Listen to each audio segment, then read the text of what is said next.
اس کے رسول ہیں، اس کی روح ہیں اور اس کے کلمہ ہیں، جس کو خدا نے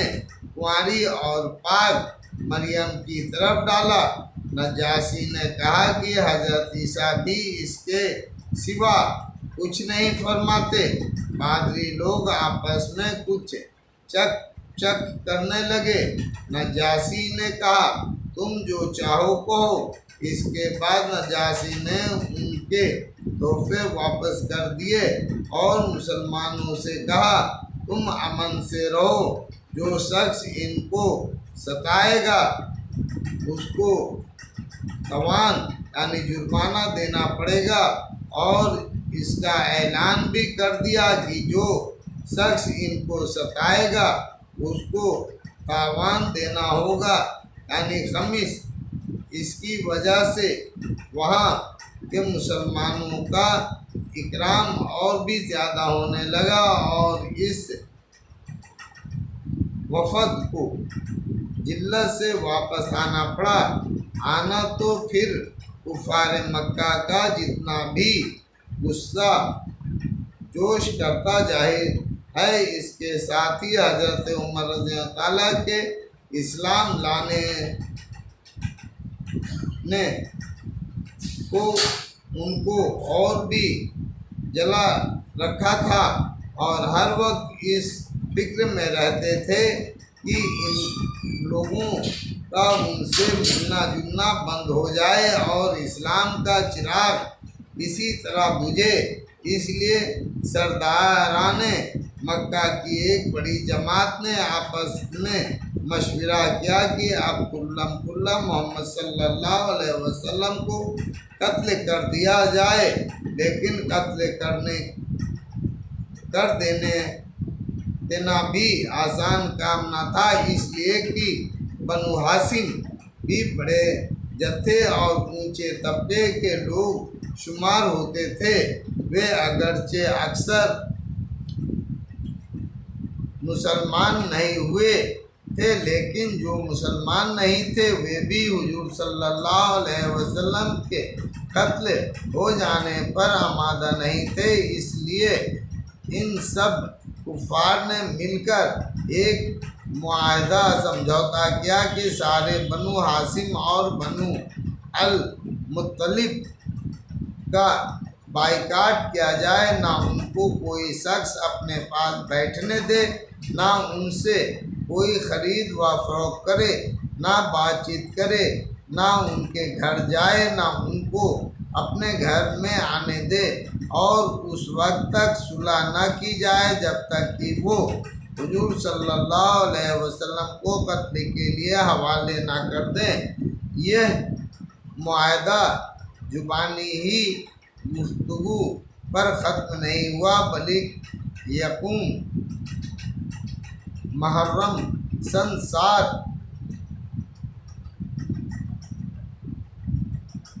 نومبر کو ایک معاہدہ تحریر لکھ کر بیت اللہ میں لٹکایا گیا تاکہ ہر شخص اس کو احترام کرے اور اس کو پورا کرنے کی کوشش کرے، اور اس معاہدہ کی وجہ سے 3 برس تک یہ سب حضرت رات کو پہاڑوں کے درمیان ایک گھاٹی میں نظر بند رہے کہ نہ کوئی ان سے مل سکتا تھا، نہ یہ کسی سے مل سکتے تھے، نہ مکہ کے کسی آدمی سے کوئی چیز خرید سکتے تھے، نہ باہر کے آنے والے کسی تاجر سے مل سکتے تھے۔ اگر کوئی شخص باہر نکلتا تو پیٹا جاتا اور کسی سے ضرورت کا اظہار کرتا تو صاف جواب پاتا کہ معمولی سا سامان غلہ وغیرہ جو ان لوگوں کے پاس تھا وہ کہاں تک کام دیتا۔ آخر فاقوں پر فاقے گزرنے لگے اور عورتیں اور بچے بھوک سے بےتاب ہو کر روتے اور چلاتے اور ان کے اعزاز یعنی رشتہ دار کو اپنی بھوک اور تکلیف سے زیادہ ان بچوں کی تکلیف